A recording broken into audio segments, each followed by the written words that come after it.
Vader, die hemelse Here, Heilige Gees, Here, ons kniel voor U, die skepper van hemel en aarde, die skepper van ons lewens, die een wat die storie met die geskiedenis skryf, Here, en wat van ons elke lewe ook 'n storie maak.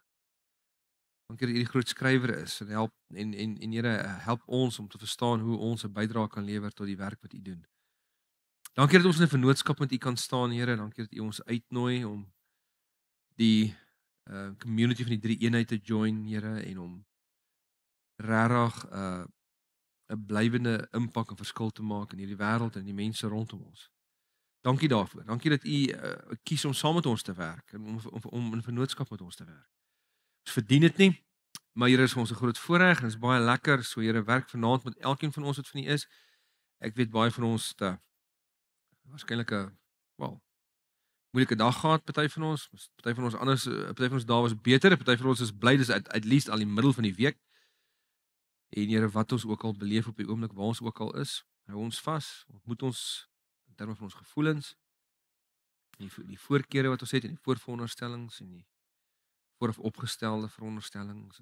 Here, breek alles af wat negatief en toksies is en bou ons op asseblief. In Jesus se naam en almal antwoord. Amen. Righty. Ons is by hoofstuk 2 vers 14. Ons het tot by vers 13 gekom verlede week. Ek dink, as ek reg onthou, ek dink ons het meeste van die uitstorting van die Heilige Gees redelik 'n bietjie daaroor gepraat, as ek reg onthou. Net voordat ons ek het bang vergeet. Net voor ons verder gaan, julle het in die kerk seker gehoor, onthou net van ons toer volgende jaar. On the road tour, dit is 'n uit en uit 'n toer vir julle, vir die mense wat in die Bybelskool belangstel. Italië toe en so baie stories in die Nuwe Testament eindig en begin by Rome of in Rome of in Italië, ekskuus. As jy net die wêreld, ek het so 'n klein delayed keel aandoeningkie. So bid maar vir my terwyl jy hier sit. Ek hoop my stem hou. Ek hoop ek raak nie in die slaap in my eie lesings vanaand nie. Dis nie omdat julle vervelig is nie, dis net omdat ek baie moeg is. Maar julle voel seker ook so. So julle hoef nie te jammer te kry nie. Maar so onthou dit, en ek dink as 'n mens die antieke wêreld wil verstaan, die wêreld van die Nuwe Testament, moet jy eintlik Rome verstaan, moet jy Italië verstaan, want dit was die heersende mag gewees in daai tyd, en dit het baie van die goed veroorsaak wat ons in die Nuwe Testament lees. So op 'n makrovlak het die Romeine die beheer gehad, op 'n mikrovlak, ten minste in die evangelies en so aan, het die Jode die grootste golwe gemaak. Maar hoe dit ook al sy. So onthou dit en dit sal lekker wees om klomp van julle saam te hê. Alright, goed, so draai 'n bietjie na mekaar toe en chat net oor laasweek. Wat onthou julle van die boek Handelinge? Wat onthou julle, jy weet sommer als julle kan onthou, wie dit geskryf? Hoeveel woorde is daar in die boek en sommer allerlei dis interessante goed. Alright. So draai na mekaar toe, gesels net so 'n bietjie en herinner mekaar, doen 'n bietjie hersiening saam met mekaar. Wat onthou julle van laasweek?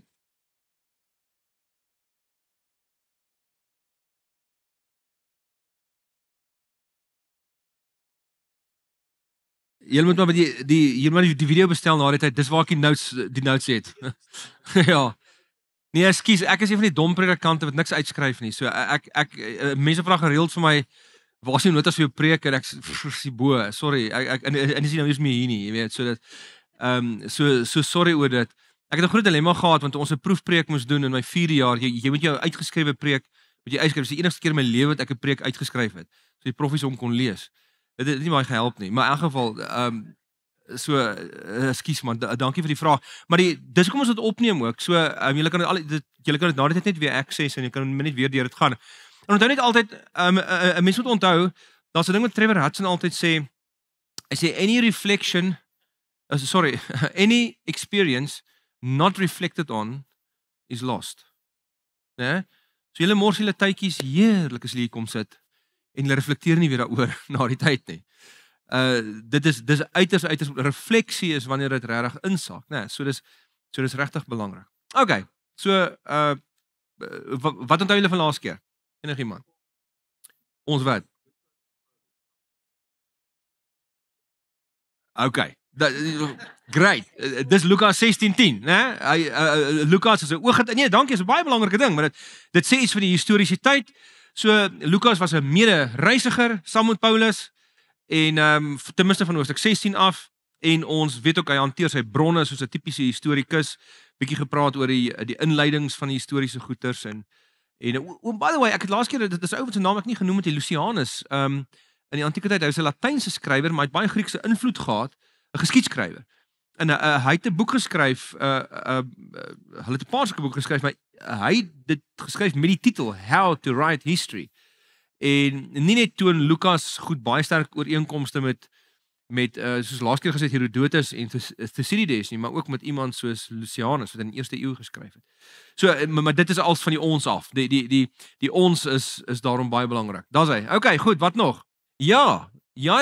Dis dankie. So die Lukas is die evangelie van die Heilige Gees. Jy kan net dit merk waaroor word van die Gees gepraat en Lukas is presies dieselfde, né? So hy is dit is die skrywer wat by uitnemendheid geweldig baie maak van die Heilige Gees.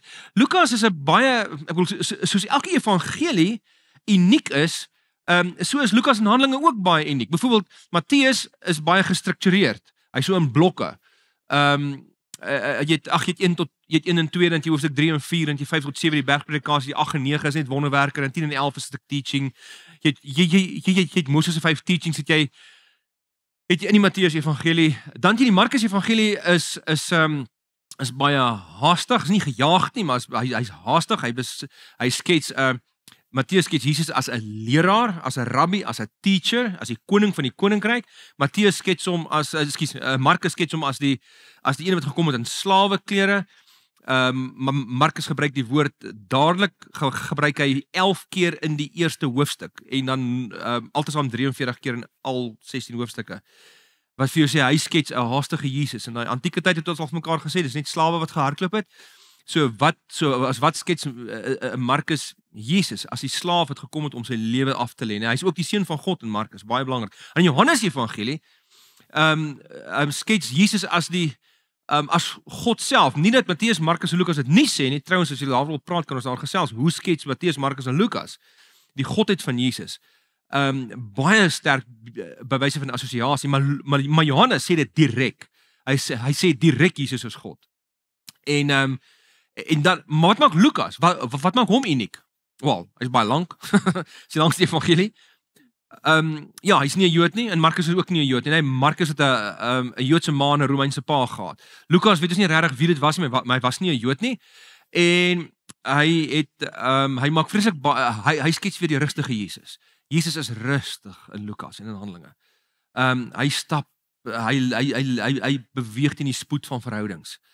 Dis op die pad, dan Lukas evangelie van 9 tot 19, waar hy afstap van Galilea af na Jerusalem toe, en hy kuier saam met die disippels. Dis daar op die lang pad wat die barmhartige Samaritaan vertel word. Dis iets wat uniek is aan Lukas. Hy vertel nie, dis enigste evangelie wat die storie vertel. Hy leer hulle oor gebed in hoofstuk 11. Hoofstuk 12 leer hy van die koninkryk en die duiwel wat uit die hemel uitgeval het soos weerlig. In hoofstuk 13 dan praat hy oor die rebellies wat plaasgevind het en dan kom van die fariseërs hulle besoek, maar alles gebeur op die pad. In hoofstuk 5 sien die verhaal van die verlore seun, die verlore penning, verlore skaap. Dit gebeur op die pad in Lukas. So Lukas praat baie van die pad en hy praat van die rustige Jesus wat in jou tempo saam met jou stap. Wat amazing is in Lukas 24 is die Emmausgangers. Ons het laas keer dit vinnig vir mekaar gesê, Jesus staan op uit die dood. En hy maak nie groot fanfare van nie, wat doen hy? Hy sien hierdie 2 mismoedige mense wat wegstap van Jerusalem af, omdat hulle Messias gekruisig is. En hy gaan stap in hulle tempo, saam met hulle, die hele dag. Dis die Jesus van Lukas. Handelinge is net 'n voortsetting daarvan.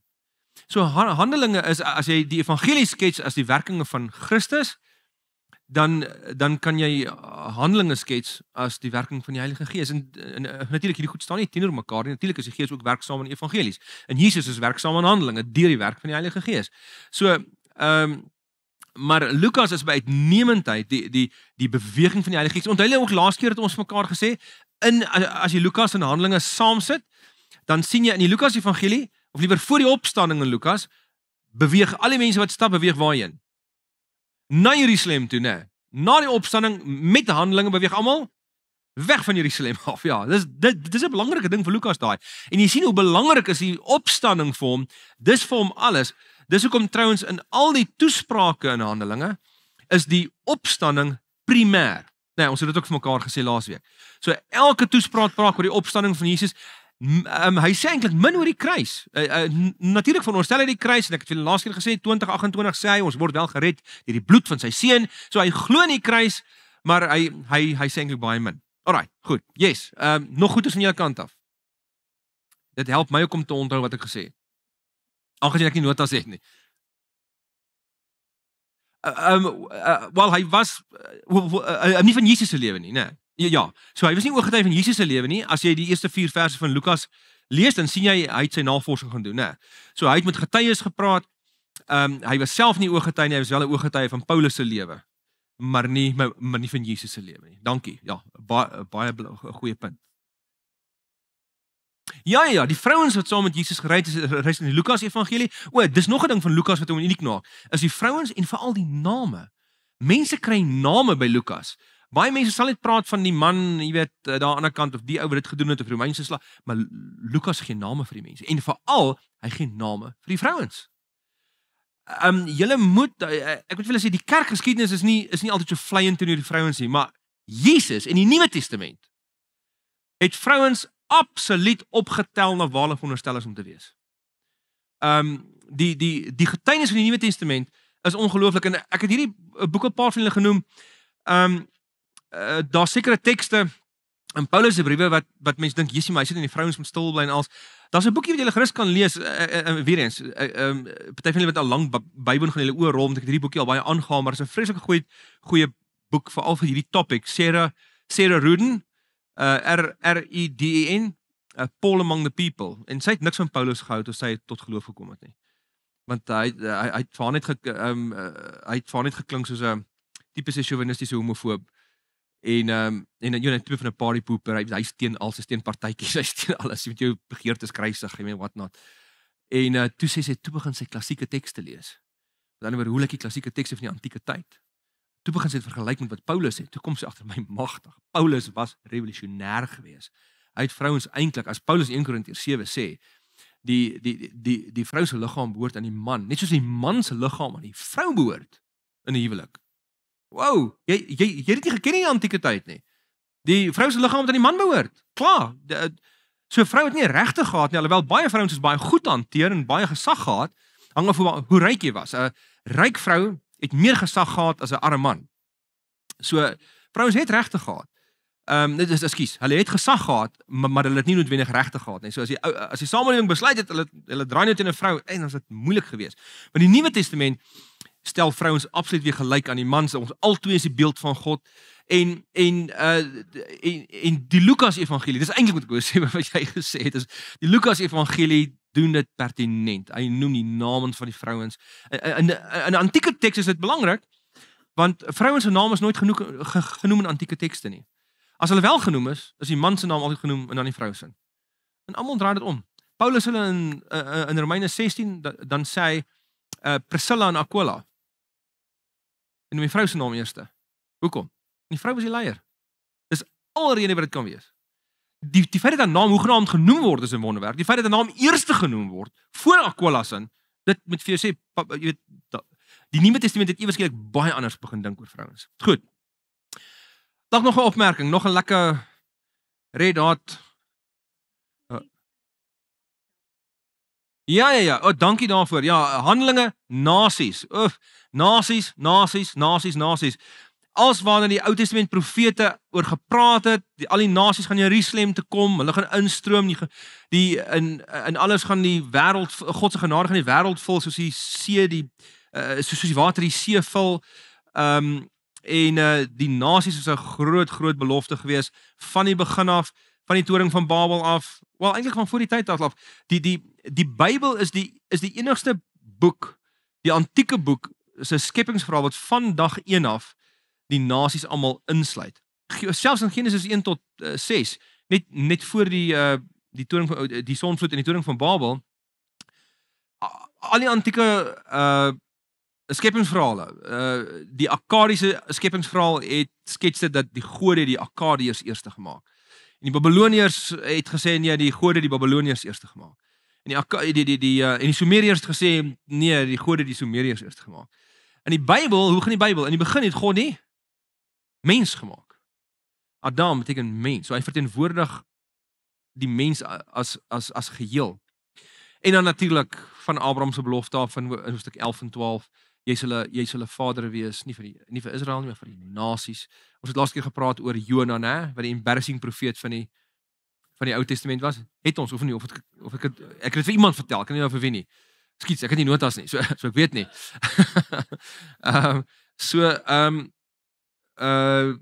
En jy sien die omgekeerde in Handelinge gebeur. Jy sien absoluut hoe die werk van die Heilige Gees. In het begin laasweek het ons gesê met die uitstorting van die Heilige Gees. Nou kry Kiener skryf hier oor. Hy sê die feit dat jy met die uitstorting van die Heilige Gees pertinent Lukas het wat vertel dat die mense het in tale gepraat en mense van aardse tale het almal al verbygestap en hy noem 15 van hulle.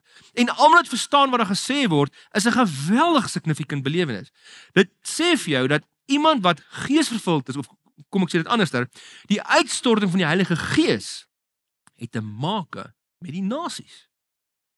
Die werk van die Gees in die vroeë kerk is om uitdrukking te gee in die eenheid van die nuwe mensdom wat die Here geskep het. En daarom moet jy nooit moeg raak vir ons as ons Sondag na Sondag praat oor die nasies nie. Dis nie niks met politiek te maak nie. Ons wil graag getrou wees in die tradisie van die Bybel. Dis waar dit vir die Here gaan. Hy wou van die begin af 'n nuwe mensheid skep by wie hy kan saam wees. En lees Openbaring 21 en 22, as die nuwe Jerusalem neerdaal, dan staan nou is my mense ek's by my mense en hulle is by my en hulle is my volk en ek is hulle God. Dis waar God wou uitkom van die begin af. En as hy sê my volk, dan praat hy van hierdie een groot nuwe volk wat bestaan uit alle nasies. Soos die Gees uitgestort word. Nou kry Kiener skryf 'n interessante ding daaroor. Hy skryf oor hoe moet jy die Bybel lees in die lig van die uitstorting van die Heilige Gees. Met ander woorde, wat so 'n rol speel die Heilige Gees in ons lees van die Bybel? En dan sê hy, jy moet, as jy die Heilige Gees reg wil hoor wanneer jy die Bybel lees, dan moet jy dit lees saam met 'n Zulu. Jy moet dit lees saam met 'n Xhosa. Jy moet dit lees saam met 'n Arabier. Jy moet dit lees saam met soveel as moontlik mense want dis waar die Gees werk. Dis wat die Gees wil doen. Hy wil die nasies bymekaar bring. Hy bou die nasies. So dis nou weer eens daarom kan ons in Suid-Afrika wat so 'n multikulturele land is, ons het almal op ons deurstoep. Ons hoef nêrens heen te gaan nie. Ons is die enigste nasie. Die Here sê vir elke ander nasie gaan jy na al die ander nasies toe en maak die mense met disippels en jy weet so die ouens in Saudi-Arabië, hulle moet daar uitvoer en moet 'n ander plek toe gaan vir die nasies gaan vertel. En die ouens in Amerika, Suid-Afrika het al die nasies net hierso. Nie al die nasies nie, maar 11. Dis baie. Né? So ons het mekaar. En daarom Suid-Afrika met al sy frustrasies is 'n geestelike blessing. Kan 'n great plekkies om te wees. So, goed. Daar's 'n mooi agtergrond. En julle sal sien letterlik, soos wat ons aangaan deur Handelinge, hoe die kwessie van die nasies. Ek was verras daaroor. Ek het so 'n paar jaar terug vir 'n gemeente goed het Handelinge gedoen en ek was self verbaas toe ek deur alles gaan en ek dink ag nee, dit kan nie weer die nasies wees nie. Weer 'n keer, ag nee, dit raak nou vir my vervelig, jy weet. Want dit hou aan. Jy sien dit letterlik in elke gedeelte van Handelinge hoe die evangelie verder uitbrei. Daai wegstap van Jerusalem af. Dis baie simbolies. Waar stap almal? Stap in die nasies toe. Hulle laat die evangelie uitbrei na die nasies toe. So ek en jy moet altyd vra as ons geesvervuld wil leef, dan moet ons altyd vir onsself vra, hoe gee my geloof uitdrukking aan die eenheid met die nasies? Dis baie belangrik. Alright. So, nou dan sien ons in vers 14, dis nou 2 vers 14, hè. So Petrus het nou sy die Heilige Gees uitgestort, die ouens in tale gepraat in vers 12 en 13 en sê hulle, o ja, hierdie weet wat kan dit tog beteken? En party sê julle is dronk. En dan sien ons vers 14, toe staan Petrus saam met 11 ander apostels op en onder leiding van die Heilige Gees spreek hy die mense toe, Jode en almal wat in Jerusalem woon, ek moet vir julle verduidelik wat gebeur het. Luister na wat ek gaan sê. Hierdie mense is nie dronk soos julle dink nie, want dis nog maar 9:00 in die oggend. Hy sê daar's nog tyd om te drink, dis nog nie nou nie. Nee, hier gebeur wat God deur die profeet Joël gesê het. Ons het laas keer gesê, Joël 2, gee al hierdie profesie, en kyk 'n bietjie wat staan in vers 17. So sal dit wees in die laaste dae. So ons weet nou al, die laaste dae is wanneer? Volgens die Nuwe Testament? Dis nie die eerste koms nie. Tweede koms van Jesus. So wat sal gebeur in die laaste dae? Ek sal my gees uitstort op alle mense. Julle seuns en julle dogters sal as profete optree. Julle jong mense sal gesigte sien. Julle ou mense sal drome droom. Ja, op my dienaars en dienaresse sal ek in daardie dae my gees uitstort. Hulle sal as profete optree. En dan wat probeer Lukas hierdeur sê? Wat is die punt hierso is?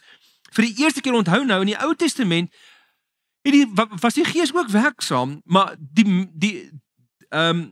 hy was nie die hy het nie in sy mense gewoon op dieselfde manier as in die Nuwe Testament. En baie keer word gesê die Heilige Gees het op 'n profeet neergekom, jy weet, en dan het hy baie keer op 'n koning neergedaal. En dat hy dan die koning baie spesifieke dinge gedoen deur die werking van die Heilige Gees. En maar in die Nuwe Testament word ek en jy die tempel van die Heilige Gees. En hy noem hierdie mense, jong mense, wat in daai dae geen gesag het nie, want hulle maak nog geen ekonomiese bydrae nie. So kinders is baie liefgehê, maar hulle het geen seggenskap gehad oor enigiets nie. Ouderdom was vir die antieke mens ongelooflik belangrik. Jy moet 'n sekere ouderdom wees voor jy enigiemand van enigiets wil leer. As jy jonk is, moet jy shut up en sit. Want jy weet nog niks. Jy gaan leer eens om jou bed op te maak en dan kan jy iets sê. Die Nuwe Testament sê, nee, die feit dat die Gees uitgestort is op ons beteken, nou kan enige iemand 'n bydrae lewer. Enige iemand, almal, van oud na jonk, van mooi na lelik, almal wat jy kan dink, ou mense en jong mense, sal instrumente wees in die hand van die Heilige Gees. Dis 'n amazing ding. Toe ons nou met 1 Korintiërs begin het ons vir hulle gesê, né? Want Paulus sê dit so mooi vir die Korintiese gemeente. Hy sê vir hulle, weet jy wat, dit ons breek julle nie aan 'n enkele genadegawe nie, want jy moet onthou 90% van die mense destyds kon nie lees of skryf nie. Tussen 3 en 10% van die mense was geletterd. So as jy nie eers kon lees en skryf nie, jy het geen opvoeding gehad nie. Jou pa was 'n boer, waarskynlik 'n klein boer, en jy het bietjie geleer om te boer, is al wat jy geweet het van die lewe. Jy het geen filosofie geken nie. Jy het nie geweet om 'n toespraak te lewer nie. Jy het nie geweet om jou geld te hanteer. Jy het niks geweet nie. So jy het nie 'n bydrae om te lewer nie. Jy sê vir niemand niks. Jy doen jou werk en jy bly stil. Dis hoe 90% van die mense geleef het. Nou kom hulle tot geloof. En is arm en is ryk en is slawe en is edelmense en almal is bymekaar en almal het die Heilige Gees. En vir die eerste keer kan 'n slaaf, iemand wat of 'n slaaf is gewoonlik eintlik geletterd, maar kan 'n ongeletterde eenvoudige persoon kan vir 'n ryk geleerde persoon bemoedig in die Here, want hulle het ook die Gees van God. Hulle het ook 'n unieke gawe van die Here gekry. So as ons hier praat van jong mense sal gesigte sien, ou mense sal drome droom, seuns en dogters almal, dan beteken dit van die minste mense, die mense wat in die minste in die samelewing was, selfs hulle gaan die Heilige Gees ontvang. As jy in Christus is, ontvang jy die Heilige Gees en jy kan 'n bydrae lewer. Vandag is ons samelewing baie anders. Ons is professionele mense, almal swat. Jy weet, jy word groot met skool. Jy weet, ons weet al baie en dan spesialiseer elkeen nou in die rigting. So elkeen van ons het outomatiese bydrae. So wanneer jy deel van die geloofsgemeenskap word, dan voel jy nie regtig die unieke bydrae wat jy kan lewer so heavy nie, want weet wat almal is, weet soort van iets, né? Maar ons moet onthou, dis 'n baie unieke ding. Daar's net een soos jy. En die Gees wat in en deur jou werk, wil 'n unieke bydrae maak tot hierdie gemeenskap, tot jou vriendekring, tot die mense by jou werk, oral 'n bydrae wat net jy kan bring, wat niemand anders kan doen nie, en dis omdat jy die Gees in jou het wat die Here jou graag wil gebruik. So die Gees bind die mense saam. Net hou julle vingers in my Handelinge, kyk blaai nou gou na 1 Korintiërs 12 toe. Dis die Heilige Gees. Ek het julle net nou gesê, dis die Heilige Gees wat die nasies bymekaar bring. Maar kom ek vertel julle hoekom, wat gebeur. So in 1 Korintiërs 12 dan verduidelik Paulus vers 12 en 13. Dis 1 Korintiërs 12 vers 12. Net soos die liggaam 'n eenheid is en baie lede het, en soos al die ander lede saam, is hulle baie, hoor nou, hoor die verskeidenheid, hoor die baie, een liggaam vorm, so is dit ook met die liggaam van Christus. Kom ons lees daai teks weer, dat julle mooi hoor. Hoor die diversiteit en die eenheid. Net soos die liggaam 'n eenheid is en baie lede het, en soos al die lede saamel, is hulle baie een liggaam vorm. So hy begin met eenheid, 2 keer praat hy van verskeidenheid, eindig weer met eenheid. Dis eintlik 'n chiasme, praat hulle, dis 'n literêre figuur wat hy gebruik. Dan sê hy, omdat ons almal een liggaam geword het, is ons almal met die een Gees gedoop. Of ons nou Jood of Griek is, slaaf of vry, ons is almal van die een Gees deurdrink. So wat Paulus hier vir hulle sê is, wie wat, jy weet nie eens wat regtig met jou gebeur het nie. Al wat jy weet is, jy het van Jesus gehoor en jy het gesê, yes, ek's in, Here, ek buig die knie voor U, ek aanbid U, ek volg U van nou af. Maar en eweskielik is jy deel van die geloofsgemeenskap en die mense kuier saam en en dis net amazing, maar jy weet nie regtig wat met jou gebeur het nie. Dis die Gees. Die Gees het jou gevat en het jou ingedoop in God se mensdom. Dis wat die Gees doen met jou. Hy maak ons almal een. En dis hoekom die term in Christus by Paulus so belangrik is. Dis waarvan hy praat. Hierdie is die proses. Romeine 1 Korintiërs 12 vers 12 tot 13. Dis wat die Gees doen. Hy unite ons. Hy bou God se volk. Die Heilige Gees is die projekbestuurder van die koninkryk. Is die projekbestuurder van Jesus. Hy maak 'n realiteit van al die dinge wat die Here in ons wil doen. So goed. So ons moet so 'n bietjie aanstoot. Ons moet vanaand 'n hele paar hoofstukke cover. So dan begin Paulus, Petrus, en hy doen hy toespraak van hom en jy kan daarso lees 'n bietjie tot die einde van hy hoofstuk amper. Jy sal sien hy verkondig die evangelie baie mooi. Hy begin by die Joodse geskiedenis. Hy vertel vir die ouens baie mooi. Kyk 'n bietjie daar in vers 22 net sê hy, Israeliete, luister na hierdie woorde. God het Jesus van Nasaret aan julle bekend gestel deur die kragtige dade, die wonders en tekens wat God hom by julle laat doen het. Daarvan weet julle self. Met ander woorde, die getuienis loop rond onder julle. Almal weet, ek bedoel ooggetuies is daar. Julle weet van dit. Hierdie is nie nuwe nuus nie. Almal weet daarvan. Baie van julle was ooggetuies van Jesus se lewe. Hy sê God het besluit en het vooruit bepaal om hom aan julle uit te lewer en julle, want hy praat nou met die Jode, né? So waarvan word Israel en Jerusalem altyd beskuldig dat hulle die wie doodmaak? Die profete. Nou die eeue die profete van God doodgemaak. So nou sê Petrus vir hulle, oor ja, julle het hom uitgelewer. Julle het hom deur die heidene aan die kruis laat spyker en hom doodgemaak. Maar God het hom van die smarte van die dood verlos en hom uit die dood laat opstaan. Dit was immers vir die dood onmoontlik om gevange te hou. So hy verwys hier na die opstanding natuurlik wat vir hom baie belangrik is. Maar net belangrik daarso, God het Jesus van Nasaret aan julle bekend gestel deur kragtige dade, wonders en tekens. Julle sal in die boek Handelinge sal julle baie sien, veral in die eerste helfte. Dit neem af in die tweede helfte. Jy kan dit maar lees. In die eerste helfte is daar vreeslik baie wonders en kragtige dade. En die apostels, hier is in hoofstuk 2 sien ons dit. Vers 43. Die apostels het baie wonders en tekens gedoen. Dit het almal met ontzag vervul. Kyk 'n bietjie na waar sal ons dit nou kry? 5 vers 12. Handelinge 5 vers 12. Deur die apostels het daar baie tekens en wonders onder die volk plaasgevind. So die doel van die wonders, jy sien dit in Handelinge 2, die doel van die wonderwerke wat Jesus gedoen het, was wat? Om te illustreer dat hy God is en dat God hom gestuur het, né? Daar kom bitter min wonderwerke in die Bybel voor. Ek weet nie of julle dit weet nie. Jy kry net 3 tydperke. Dit is Moses en Aaron in die Ou Testament en dan Elia en Elisa, die begin van die profete tydperk en dan sit jy verby. Vat byvoorbeeld Dawid se lewe. Dawid is die ou na God se hart, die groot koning van Israel. Daar's nie enkele wonderwerk in sy lewe nie. Sy storie met Goliat is nie 'n wonderwerk, dit is om net 'n baie, jy weet, improbable, wat is die Afrikaanse woord, onwaarskynlike ding om te gebeur. Verskoon my. Maar lees Malcolm Gladwell se David en Goliath en dan sal jy sien. Daar's baie sulke dinge in die geskiedenis wat gebeur. Beteken nie die Here was nie betrokke nie. Natuurlik was die Here betrokke. Ek probeer net sê, daar's nie baie wonderwerke nie. So wat gewoonlik gebeur is, Moses en Aaron, dis die nuwe ouens, hulle moet die wet bring.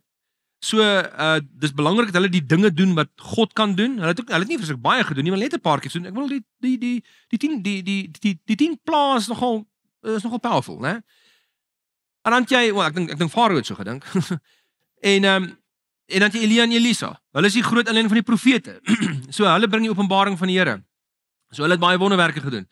En dan kry jy eweskielik Jesus en as iemand rondloop en hy sê vir jou soos wat hy sê in Markus 2, die jy weet, moenie nou vas nie, die bruidegom, julle vas nie die bruidegom by hulle is nie, julle vas van hy weg is, die bruidegom is nou by hulle. En wie praat hy? Hy praat van homself. In die Ou Testament was God die bruidegom. So wat sê Jesus van homself? Ek is God in lewende vorm. Net voordat in Markus 2 dan vergewe hy sonde. Dis vir die ouens huge, hulle raak kwaad, hulle wil hom stenig. Hoekom? Want in die Ou Testament kon net God vergewe. En dan net aan die einde van Markus 2 dan noem hy homself die Here van die Sabbat. Nou die Ou Testament was net God, die Here oor die Sabbat gewees. So wat sê Jesus oor homself in Markus 2? Hy sê ek is God in lewende lywe. Maar as hy God is, moet hy ten minste die dinge kan doen wat God doen. Anders hoe weet ons? So kyk, as ou vir my sê, Rolf, jy weet, jy moet 'n bietjie net luister wat ek sê, en ek sê ja, jy sê nog 'n stem as op my swembad loop. Dan gaan ek sê, okay, sê net weer wat jy gesê het, ek luister. So met ander woorde, die wonderwerke in evangelies gaan oor Jesus se identiteit. Dis baie belangrik. Nou breek jy reeds van die Nuwe Testament aan en nou is daar Paulus sê vir ons baie mooi in Efesiërs 2, ons is die kerk wat gebou is op die fondament van die apostels en die profete, né? So nou kom hierdie ouens, die Nuwe Testament bestaan nog nie, die Jesus tradisie bestaan mondelings, maar iemand moet dit nou neerskryf. So hoe weet ons kan die ouens vertrou wat dit neerskryf? Hulle moet doen wat? Jesus gedoen het. So, en dis kom jy sien, die apostels. Nou jy sien hier en daar sien jy 'n voorbeeld daarvan dat 'n nie-apostel ook 'n wonderwerk doen. Maar blaai bietjie na 2 Korintiërs 12. Nou ek raak dit net nou hier aan want wonderwerke is baie volop in Handelinge en jy moet deel daarmee. So, soos jy kyk na Handelinge, na 2 Korintiërs 12. Nou, Paulus het nie 'n goeie verhouding met die ouens gehad op hierdie stadium. Die 2 Korintiërs 10 tot 13 is naas Galasiërs die mees emosionele gedeelte wat Paulus ooit geskryf het. En hierdie ouens beskuldig hom, hy's nie regtig 'n regte apostel nie en hy's nie dit nie en hy's nie dat nie. Dan verduidelik hy eers vir hulle in hoofstuk 11 wat sy lyding hy als deurleef het en dan sê hy vir hulle in vers 11 hy sê ek het soos 'n dwaas opgetree. Julle het my daartoe verplig. Eintlik is dit julle wat in my guns moet praat. Want al is ek niks, staan ek niks agter by daardie danige apostels nie. En hy praat nou van die ouens wat hulle aanhang as apostels. Nou hoor wat sê hy. Die dinge wat 'n apostel kenmerk, het ek met groot geduld by julle verrig. Tekens, wonders, kragtige dade. So Paulus was 'n apostel. Hy was nie een van die 12 nie, né? Hy's 'n ekstra apostel. Trouwens daar was twee ekstra apostels ten minste waarvan ons weet Jakobus, die broer van Jesus. Hy was nie deel van die 12 gewees nie en Paulus. Maar hulle is deel van die fondasie van die kerk. So, hierdie ouens het wonderwerke nou okay. Kom wonderwerke vandag nog voor. Daar's geen rede wat die Bybel vir ons sê dat wonderwerke nie meer sal voorkom nie. Met ander woorde, die Heilige Gees kan deel ons gawes uit. En daarom is dit belangrik, as iemand siek is, bid vir die persoon se genesing. Nou ek moet sê, ek dink nie dis dieselfde soort wonderwerke as wat die apostels en profete geniet het nie. Jesus nie, apostels nie. Hulle het unieke maniere gehad hoe hulle mense genees het. Ek bedoel, Jesus het net 'n woord gespreek. Hy het nie vir iemand gebid nie. Paulus ook. Petrus ook in Handelinge 3, kan mooi sien. Hy het nie vir iemand gebid en 'n wortel gesond nie. Hulle het hulle eie gesag gehad. So hulle het net 'n woord gespreek of hulle het 'n aanraking getoon en iemand het oombliklik heeltemal genees geword. So ek dink daar was wel iets uniek aan dit. Maar die belangrike ding is, dieselfde Paulus wat al hierdie wonderwerke gedoen het, gaan lees 'n bietjie 1 Timoteus en 2 Timoteus. Wonderwerke kom nie in alle tye in die geskiedenis, dink ek, en in alle tye of op alle plekke eweveel voor nie. Craig Keener, het 'n baie nice Pentecostal, hy het 'n studie gedoen van wonderwerke in so dubbel volume. En daar's wonderlike getuienisse van plekke op die sendingveld waar daar baie wonderwerke gebeur en dis wat in Handelinge ook gebeur. Daar moet nuwe veld gebreek word. Lyk dit vir my, lei ek af. Jy weet, Christus se heerskappy moet geproklameer word. En dis waarom Handelinge ook klem op die opstanding, nie soseer die kruis nie. Dit beteken nie die kruis was nie belangrik in die verkondiging nie, maar ek dink dit het later gekom na mense die opstanding aanvaar het. Dat het gepraat oor die versoeningswerk van Jesus aan die kruis. Maar die belangrike punt is, jy sien selfs in Handelinge en in Paulus se lewe, dat die ou wat sê hy het baie wonderwerke gedoen, hy kon dit nie die hele tyd doen nie. In 1 Timoteus 5:23 dan sê hy vir Timoteus, hy skryf hom daar in Efese, hy sê vir hom, drink 'n bietjie wyn vir jou maag en vir jou herhaalde ongesteldhede. Wat beteken herhaalde ongesteldhede? Timoteus was permanent siek. Sê jy word nie gesond nie. Gaan sien 'n dokter. Hy sê vat 'n bietjie wyn. Dis eintlik wat hy bedoel, want hulle het wyn gebruik as medisyne. Sê vat 'n bietjie wyn en kyk of dit werk, man. Dit is interessant dat hy nie sê, hoorie, gaan na iemand vir jou hande oplê of kom jy net ek vir jou hande oplê, jy weet, of wat ook al. Nou ek dink ons moet dit doen en ek seker Paulus het gebid vir sy genesing. Dis nooit either or nie. En dan in 2 Timoteus 4:20 dan sê Paulus ook 'n interessante ding. Hy moes vir Trofimus, een van sy mede reisigers, moes hy siek agterlaat in Milete. Trofimus is ook nie genees nie en hy was by Paulus. So dit lyk vir ons die Here doen wonderwerke net soos hy wil. Hy doen dit en partykeer dan doen hy dit nie. Maar die feit dat hy dit nie nou doen nie, beteken dit nie hy gaan dit nie weer môre doen nie.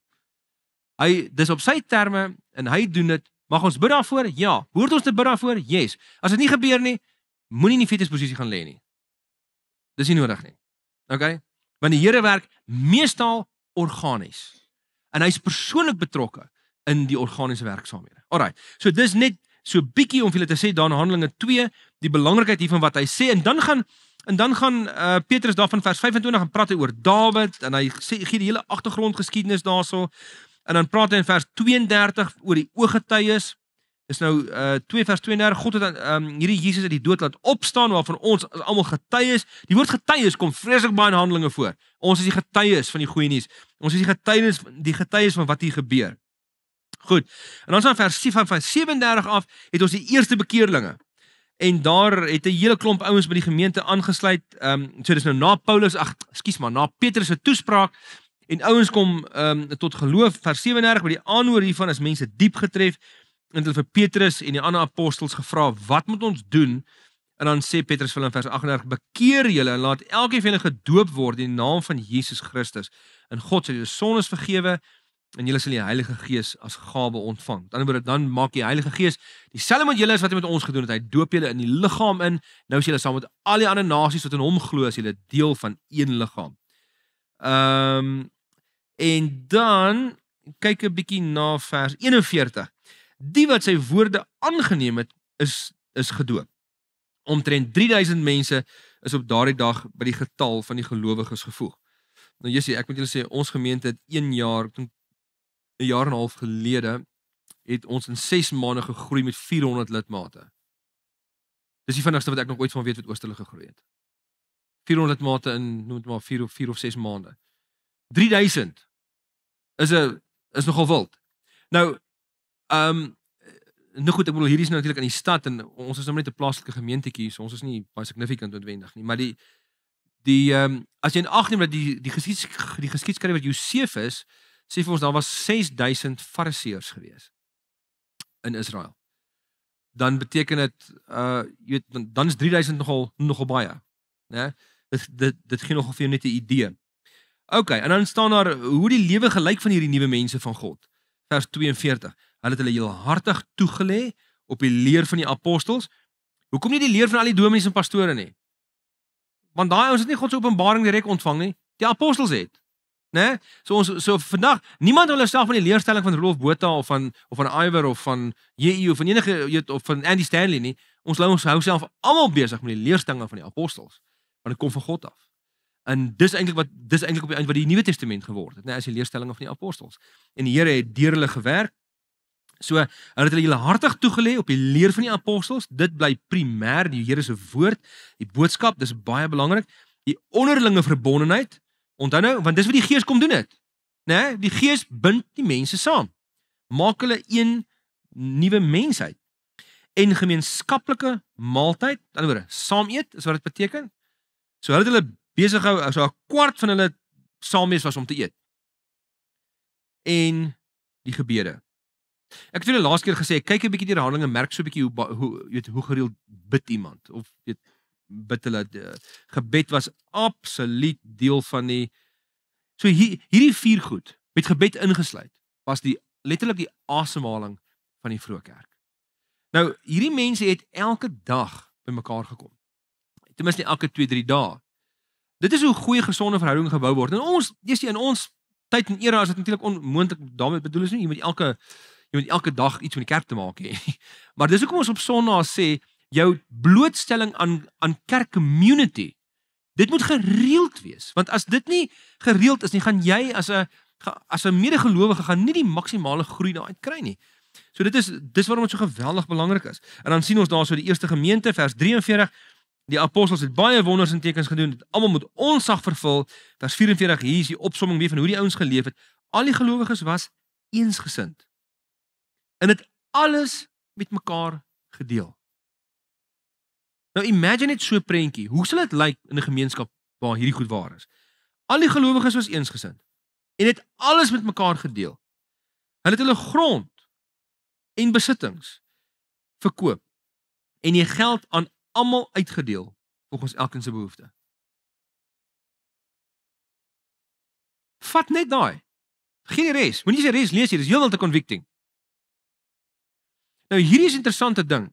Dit is vanuit hierdie ding wat iets soos die tiendes of jou offergawe kom, dis iets daaruit wat sê help mekaar, as een in nood staan by. Dis in die hand van hierdie ding wat ons op Sondag vir julle vra, help ons met 'n ekstra soveel bedrag, want ons wil hierdie mense help en ons wil daai goed doen.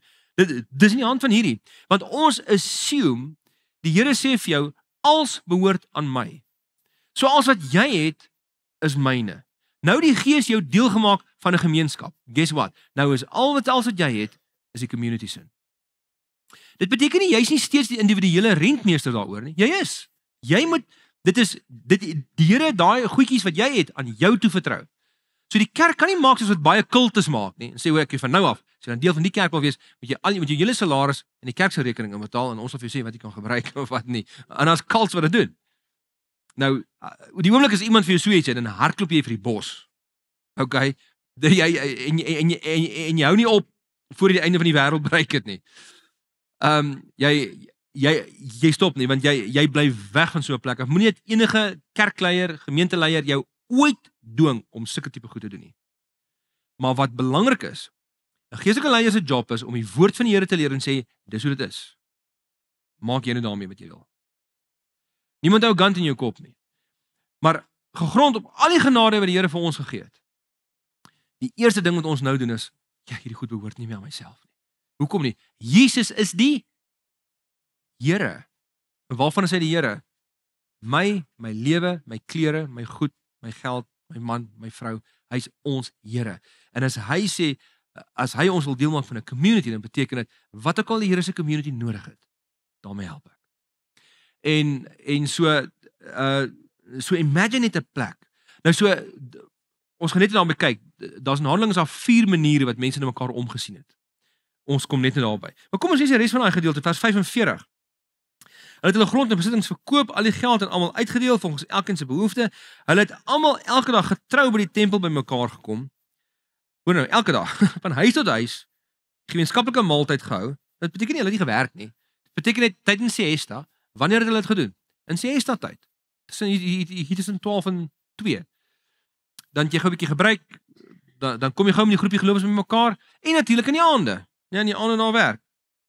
Gemeenskaplike maaltyd gehou, hulle kos met blydskap en in alle eenvoud geëet. Eenvoud.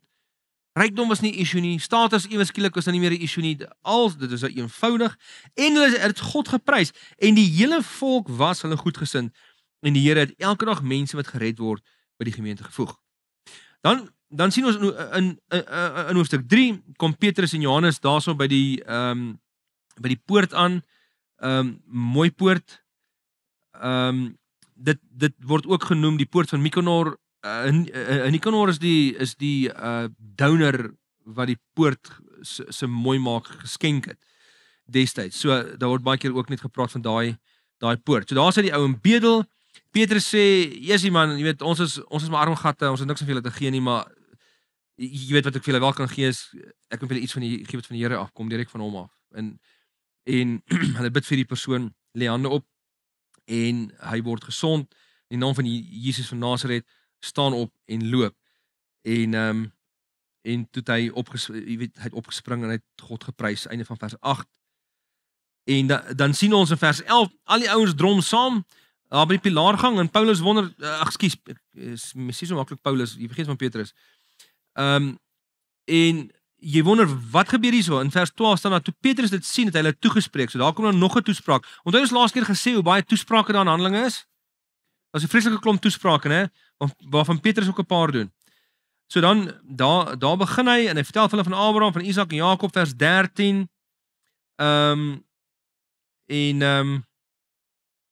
Hy sê daar so, die God van Abraham, die God van Isak, die God van Jakob, die God van ons voorvaders, het aan Jesus, sy dienaar, goddelike eer gegee aan hom daar kom het weer, wie julle uitgelewer en voor Pilatus verwerp het, toe hy beslis het dat hy vrygelaat moes word.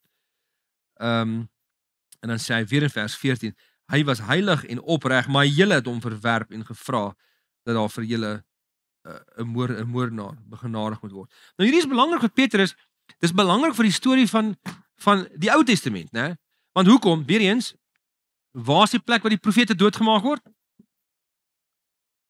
Jerusalem. So, hierdie hele eerste, alles wat hier gebeur nog is in Jerusalem. Nou, onthou jy Handelinge 1 vers 8, julle sal my getuies wees in Jerusalem, Judea, Samaria en tot in die uithoeke van die wêreld. Op hierdie stadium is hulle nog net eenvoudig in Jerusalem, want dis waar alles begin. Die evangelie het hier afgespeel, die Heilige Gees is hier uitgestort, dis van Jerusalem af, van die bediening van Jesus af, wat al die ander goeders buitentoe begin gebeur. So in Handelinge is Jerusalem ook 'n baie belangrike simbool. Okay, so dan sy ou gesond gemaak en hy preek daar vir hulle. Kyk 'n bietjie hoe baie noem Petrus in hierdie toespraak en dit kom later ook weer. Jesus sy dienaar, vers 26, 3 vers 26. Daarom het God sy dienaar na die wêreld toe laat kom. Hy het dit nou ookie gesê, né? Voorheen wat ons nou saam gelees het, vers 13. God se dienaar. Waar dink julle kom dit vandaan? Kom nou my God se dienaar. Dit is nie vir 'n vreemde ding om te, ek bedoel, waar in die Ou Testament speel dienaar 'n verskriklik belangrike rol. Kan julle Jesaja 53 onthou? Daar waar daar gepraat word oor die messiaanse tydperk wat sal kom. Daar word die ene wat verbrysel sal word ter wille van die mense van Israel word God se dienaar genoem. So wat probeer Lukas skets? Hy probeer, ons moet onthou, die mense van die Nuwe Testament probeer die heeltyd die storie verbind met die Ou Testament. Want hulle sê, hierdie is die storie van die Ou Testament wat baie gesag het.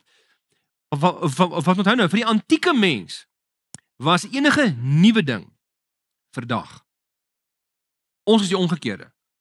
Kyk, as die nuutste ding op Temu verskyn, dan koop jy hom. Boom. Jy vra nie waar kom dit vandaan, wat is dit, hoe jy wie dit gedoen het. Nee, jy koop sommer. Nee, enige nuwe ding is great. Ons kan 'n bietjie by die antieke mense leer. Hulle het gesê nee. Die enigste goed wat jy glo is die ou goed. Want is getoets. So jy kan seker dis wys. Dit dra menslike wysheid. Jy kan dit vertrou. So natuurlik vir hulle en vir die Jode geweldig belangrik, die Ou Testament tradisie is vir hulle betroubaar as die God van Abraham en Isak en Jakob het homself hier openbaar. So nou kom Jesus met 'n nuwe ding. God doen 'n nuwe ding in Christus, maar hulle moet nou wys, hier is nie 'n nuwe bevlieging nie. Dit kom van die Ou Testament af. Dis dieselfde God van die Ou Testament wat met Abraham besig was, wat met Adam besig was, wat met Sarah en met Rahab en met jy weet Josef in Egipte en wat moet Israel se uittogte, maar hulle moet wys dis dieselfde Here wat hier in die werk is. En dis hoekom Petrus of Paulus of wie ook al elke keer as hulle begin met 'n toespraak in Handelinge begin hulle altyd by die Ou Testament. Daar's net een plek, nee, meer as een. Handelinge 22 ook en 26 waar hulle voor Bernice en Agrippa verskyn. Maar Handelinge 17 is die enigste ander plek waar Paulus geen Ou Testament quote nie. Hoekom nie? Want hy praat met Grieke. Ja, hy praat met Grieke. So, hulle goed. So. Dan kom ons by hoofstuk 4, Handelinge 4 uit. So Petrus en Johannes, dit is nog steeds hulle het nou die ouetjie genees in die vorige hoofstuk, né? Hy was nog besig om met die volk te praat toe die priesters, die bevelvoerder van die tempelwag en die Sadduseërs op Petrus hulle afstorm.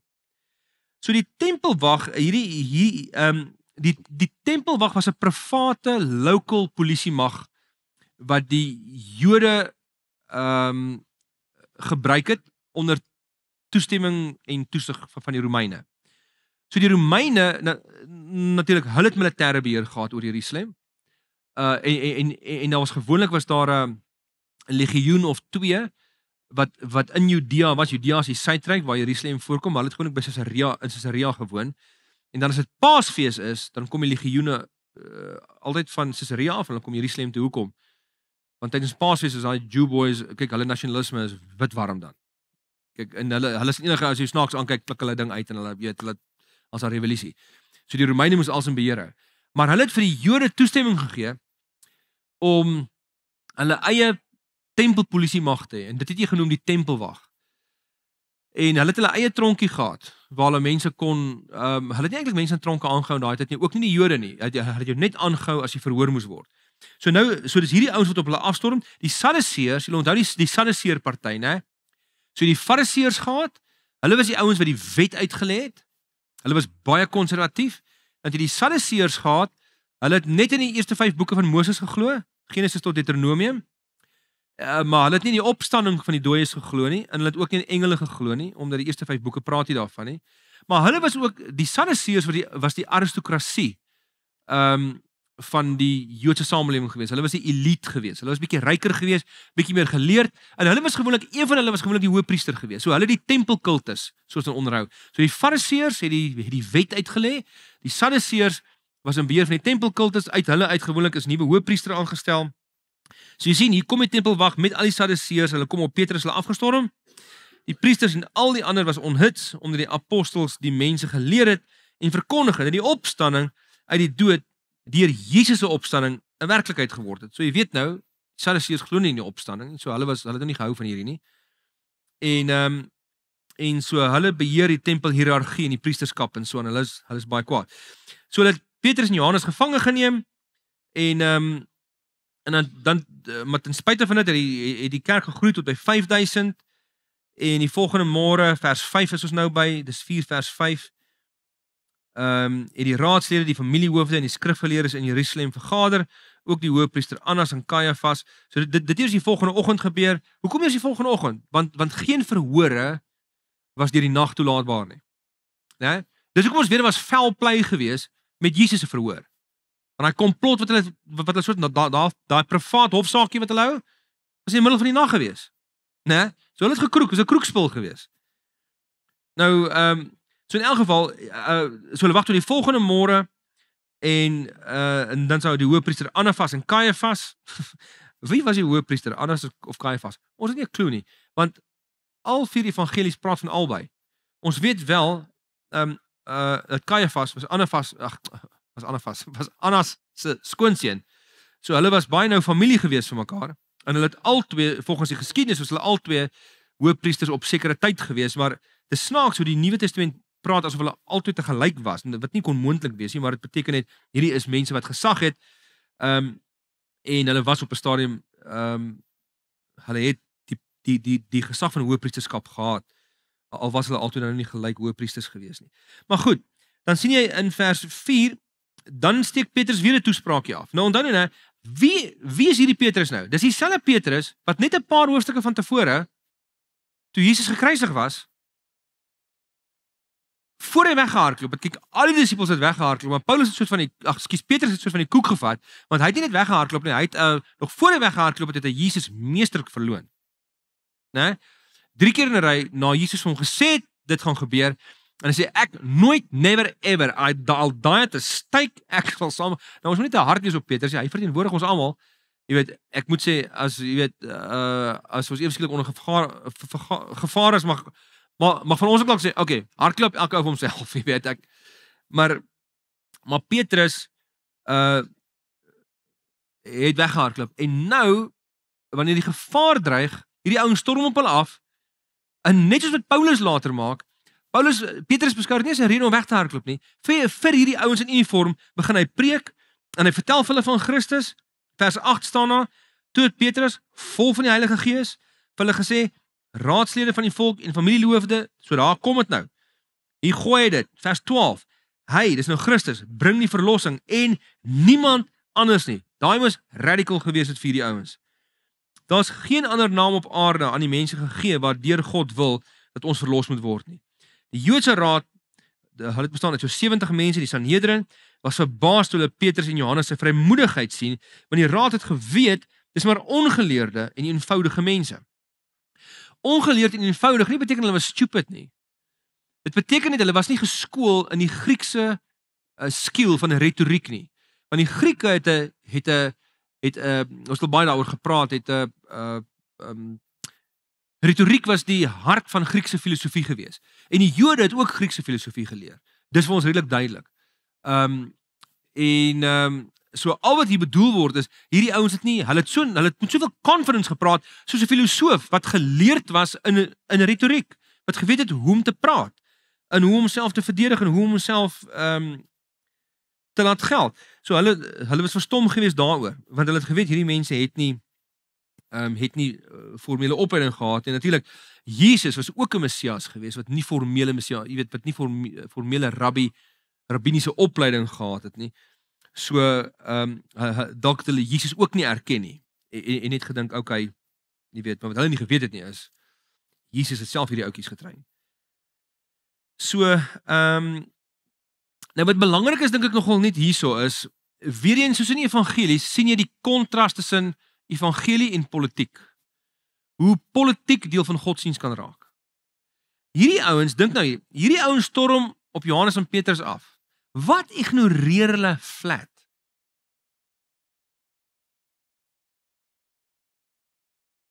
Dat iemand pas genees is. Né? Iemand se lewe is verbeter. Wie kon dit nou wees? Wie kon dit anders wees as God wat dit gedoen het? Maar hulle is so blind dat hulle sien net hulle eie politieke agenda. Ek weet, my party glo nie in die opstanding nie, so I mean, I don't care wie genees is nie, hierdie is nie reg nie, en jy begin dadelik komplotte smee. Jy sien dit toch al, wie van julle die heel nuutste Superman movie gekyk? Niemand! Wat doen jy? Ek vergeet, julle werk nie net op Sondag soos ek nie, so ek het baie tyd. Maar Superman, kom ek vertel hom van die storie, want julle het hom nog nie gesien nie. Maar 'n stadium waar die fliek begin waar Superman 'n hele oorlog stop daar in Oos-Europa. En dan kom hy nou pas terug en dan kom Lois Lane nou, wat nou die joernalis is, en hulle is eintlik het hulle mos nou jy weet, hulle het soort van nou 'n fling aan. Maar sy interview hom dan. En dan begin sy die politiek speel, nie dat sy polities georiënteerd is nie, maar sy verteenwoordig soort van baie stemme in die samelewing. Wat ons sê, okay, maar hoorie, voor jy nou hierdie oorlog gaan stop het jy toestemming gehad om dit te doen? Jy weet, het jy met ons president gaan praat? Het jy met die generaals gepraat wat daar op die slagveld, het jy met die, en uiteindelik sê net, people were going to die. Jy weet, sy punt is net, ek weet nie van die politiek nie, ek weet net, hier gaan die mense doodgaan en ek het gestop. Hy gaan nie regtig vir sy kom verder nie. Dit is baie hoe die evangelie veronderstel is om te werk. Ons moet nie, ek bedoel nie, ons moet nie in politiek betrokke raak nie, ek bedoel politiek soos in, jy weet, probeer om die land 'n beter plek te maak nie. Natuurlik kan ons, moet ons. Ek praat van politiek nou in die negatiewe sin van die woord. Nee, politiek wat deel word van 'n kerkstelsel waar mense hulle eie verskillende agendas het, en dit gaan nie eintlik my oor die genesing van hierdie persoon waar ek saam bly is nie, dit gaan eintlik my oor my storieetjie. En ons moet altyd dit onthou. Petrus en Johannes in die evangelie het hierdie ou raak gesien, hy's genees, hy kon op hulle inspring. Almal was verbaas daaroor, die skare was bly geweest. Maar die geestelike leiers, het hulle eie agenda. Dit laat hulle koud. Dat iemand se lewe pas verander het. Nou, ek dink is vir ons 'n baie, baie belangrike waarskuwing daai. So, en dan, die amazing ding is, daarna die vers 18, 4 vers 18. Daarna het die raad van die apostels weer laat inkom, en hulle beveel hom glad nie verder in die naam van Jesus iets te verkondig nie. Maar Petrus, hoor nou hierdie, hier redeem hy homself, né? Hier herstel hy sy eie, noem dit nou, ek dink sy eie oordeel. Jy weet, die Here het hom lankal, jy weet, lees Johannes 21, mooi met hom gewerk en hom vergewe en alles. Maar ek dink, hier herstel hy sy groot blaps wat hy gemaak het toe hy Jesus verloon het. Maar Petrus en Johannes het vir hulle gesê, julle moet maar self besluit wat voor God reg is, om aan julle gehoorsaam te wees of aan God. Wat ons betref, is dit onmoontlik om nie te praat oor wat ons gesien en gehoor het nie. Nou hierdie is die getuienis, ons het laas keer ook vinnig hierdie teks gelees. Hierdie is die getuienis van die Nuwe Testament, veral oor die opstanding, en is hierdie eerlike, genuine getuienis van mense. Ons beskou die dokumente as historiese dokumente, en selfs mense wat skepties is, sê die Nuwe Testament, die evangelies en Handelinge is die beste dokumente om uit enigstens iets van die geskiedenis te kan rekonstrueer. Selfs al is hulle baie skepties daaroor en hulle glo nie alles wat dit sê nie, hulle aanvaar die nie bonatuurlike goed aanvaar hulle. Meeste van ons. So hier's nou 'n belangrike ding. Ons aanvaar histories dat Petrus vir Jesus regtig verloon het. Dat daar konflik en spanning was tussen hom en Jesus, ten minste van Petrus se kant af. En okay, so dis eintlik herstel. En ons aanvaar dat hy weggehardloop het. Al die disippels was bang, al die disippels het weggehardloop.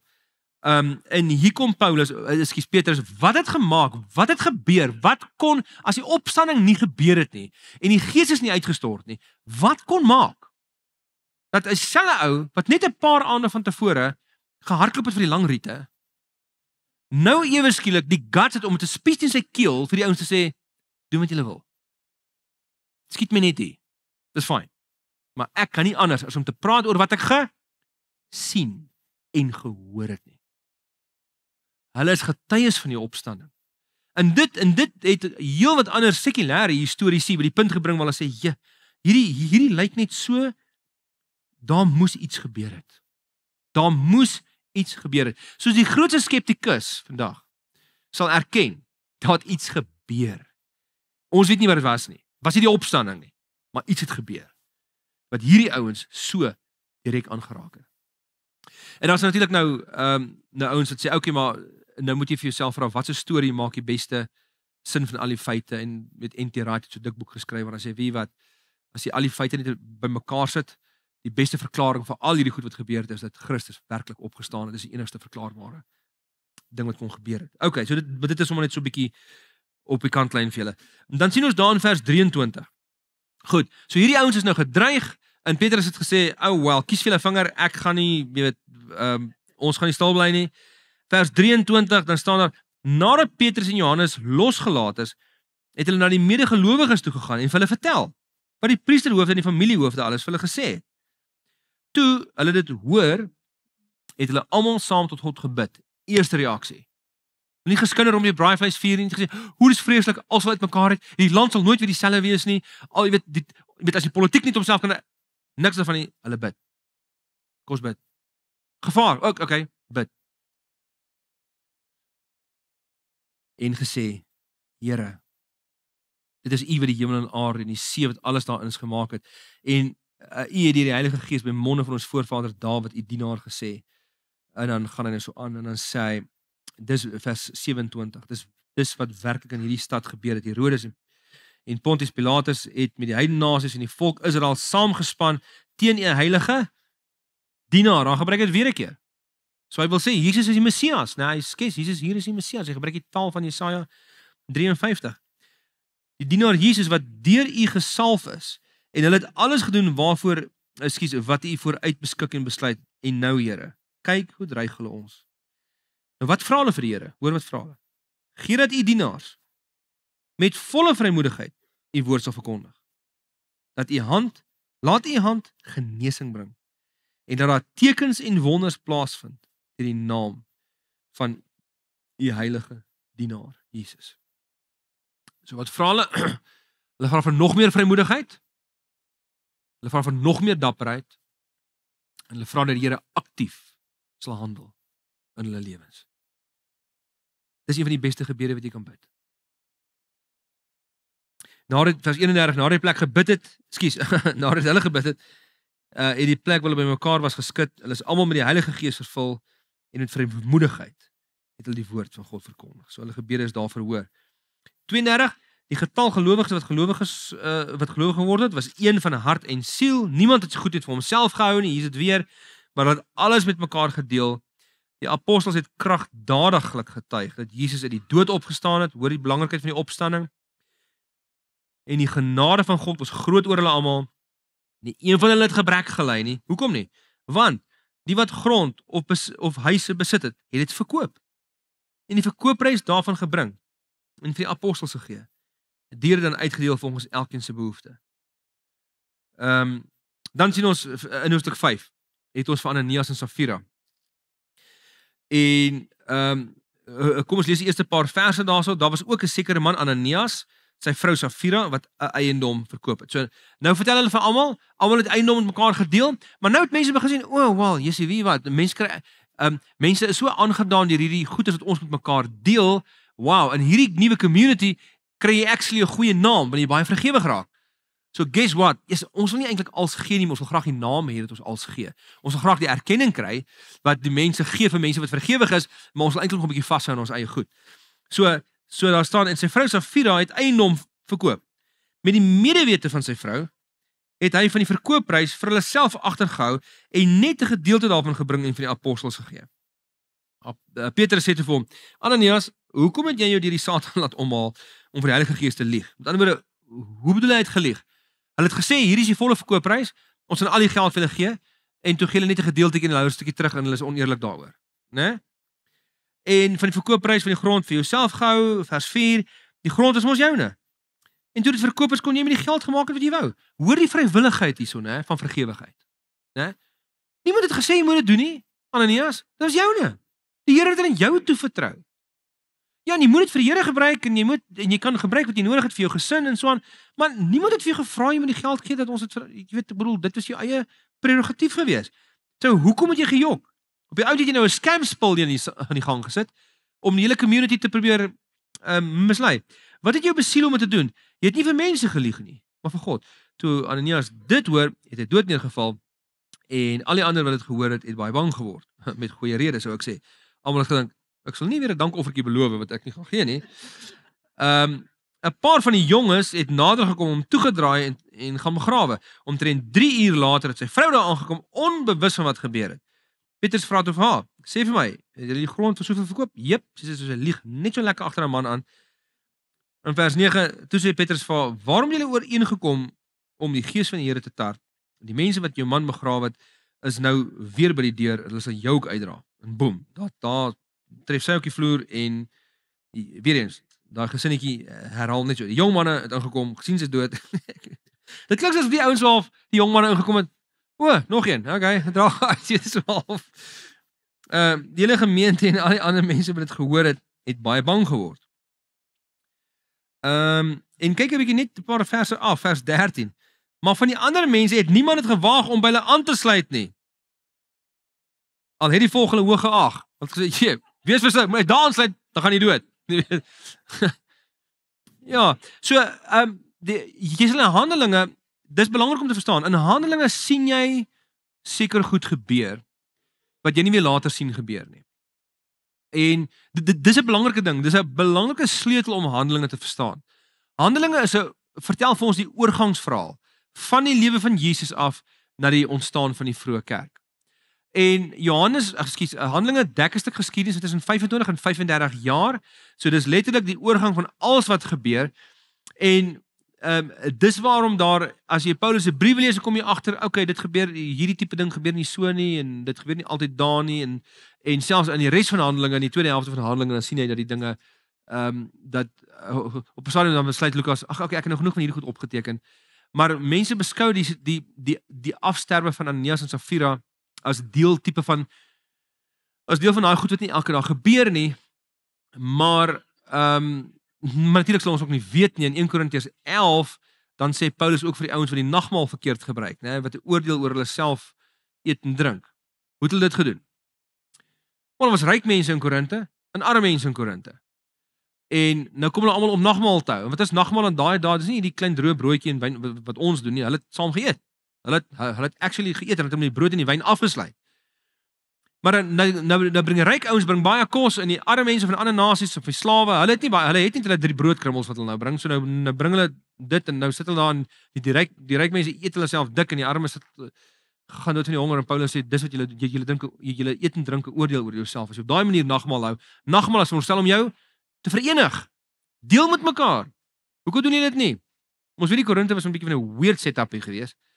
So hulle het nie die goed mooi so wat ek wil sê is, dan sê Paulus vir hulle, dis waarom so baie mense sterf onder julle.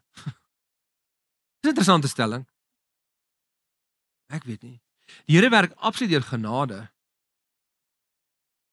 Maar dalk vat hy partykeer iemand om die kerk te suiwer. Ek weet nie. Maar ek dink as ons in die hemel kom, gaan ons vir Ananias en Safira sien. Ek dink so. Dis nie dat hulle eweskielik nou verlore geraak het nie. En dit geld vir die mense wat gesterf het in 1 Korintiërs 11 ook, as hulle werklik waar gelowiges was. Dit is net ongehoorsame gelowiges gewees. So, ek weet nie hoekom die Here dit in hierdie tyd gedoen het, en dit, jy weet, ons weet nie hoe dit werk regtig hierna nie, maar ons sien wel dat die Here sy kerk lei, dat hy hulle guide, dat hy, dat sonde is vir hom ernstig. Dit is. Ons leef in die genade tyd. Hierdie ouens se sonde het nie gemaak dat hulle redding verloor het nie. Dink nie so nie. Dis nie wat die teks vir ons insinueer nie. Maar jy moet dit wat jy vir die Here beloof en doen, moet jy ernstig vat. Gelukkig is die Here vandag as hy baie meer gracious, lyk dit vir my. Dan sien ons weer in vers 12 word daar weer beskryf hoe die ouens wonderwerke gedoen het, die apostels en so aan.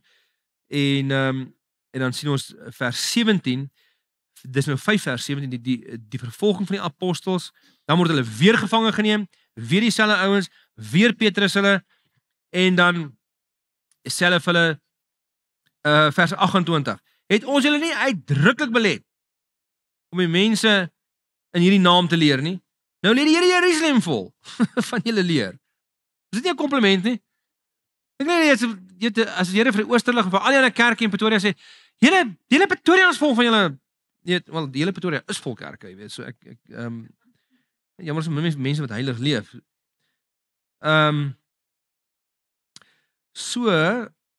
Vers, waar was ek nou? Vers 28, ja, het ons nie uitdruklik belet nie, en dan sê hy, nou leer die hele Jerusalem vol van julle leer, dan sê hy, boonop wat julle ons nou ook nog verantwoordelik vir hierdie man se dood. Dit is nie hoeveel keer het Petrus hulle sê, ja, maar julle het hom doodgemaak, né? Dan sê Petrus vers 29, of verstaan, dan skryf Lukas, Petrus en die ander apostels het geantwoord, mens moet eerder aan God gehoorsaam wees as aan mense. Die God van ons voorvaders het Jesus uit die dood opgewek, nadat julle hom vermoor het aan die kruis. Sê dit sommer weer 'n keer, net vir, jy weet, net vir dat die spyker mooi inslaan. Nou ek dink hierdie, 'n teks soos hierdie het 'n baie belangrike ding in die kerkgeskiedenis tot stand gebring wat mense vandag nog noem speaking truth to power. Speaking truth to power. Dis duidelik dat die vroeë kerk was nie geïntimideerd gewees deur mense met mag nie. Ek seker hulle was bang, maar hulle het toegelaat dat hulle vrees hulle verlam nie. Hulle liefde vir die Here en hulle passie vir wat hulle gesien en gehoor het gemaak dat hulle nie kon stil bly nie. En hulle het ook hulle vyande gesien as mense wat as moontlike bekeerlinge. Aan die ander woorde, hulle het hulle vyand so hanteer die hele tyd. En hulle gesê, hoor nie, maar julle kan ook. Ons sien dit in ja, maar ons sien dit hierso. Ons sien dit in Handelinge 16, die tronkbewaarder, dis die ou wat vir Paulus hulle pak slaag gegee het. En dan as Paulus hulle wil ontsnap, nadat die engel als daar skud, dan wil die tronkbewaarder homself doodmaak en sê Paulus, nee, wait a minute, ons is nog almal hier. Moenie worry nie. En dan vra hy elke keer, wat moet ek doen? Sê Petrus, dan sê Paulus, glo in die Here Jesus. En jy sal gered word, jy en jou hele huisgesin. In Handelinge 26 dan staan Paulus voor Agrippa en Bernice, sy suster en Felix en die gouverneur. En dan deel Paulus weer sy storie en dan op stadium dan spring Agrippa op, dan sê hy, Paulus, jy's mal, jou geleerdheid maak jy mal, dink jy dat jy ons sommige hier, jy weet, tot bekering kan lei? Of van ons kan Christene maak? Dis die woorde wat hy gebruik. Dan sê Paulus, die hoogheid, nie net vir u nie, maar sommer al die ander mense wat hier is ook. Hy het nooit, 'n vyand was altyd vir Paulus 'n prospective bekeerling. En daarom moet hy altyd 'n vyand behandel soos 'n vriend. Al maak die mense wat met hom.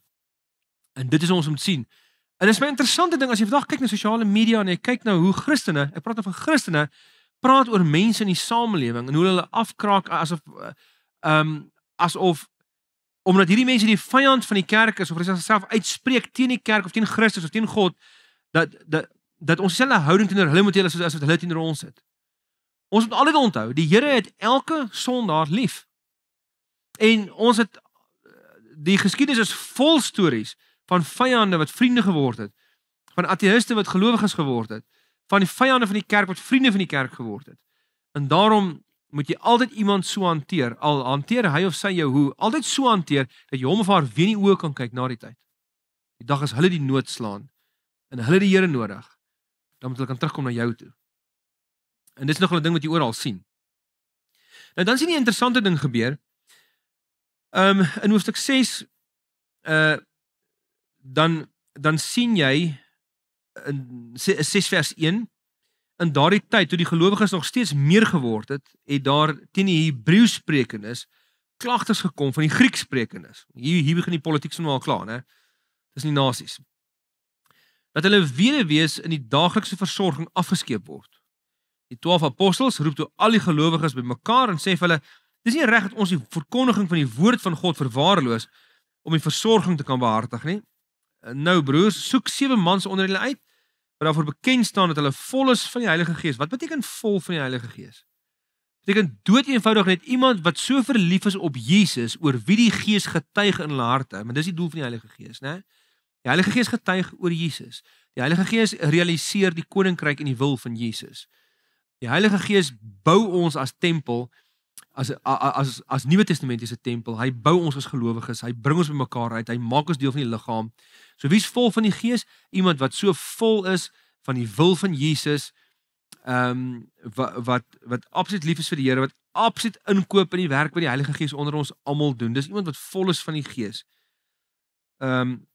Sodat ons vir hulle hierdie taak kan aanstel.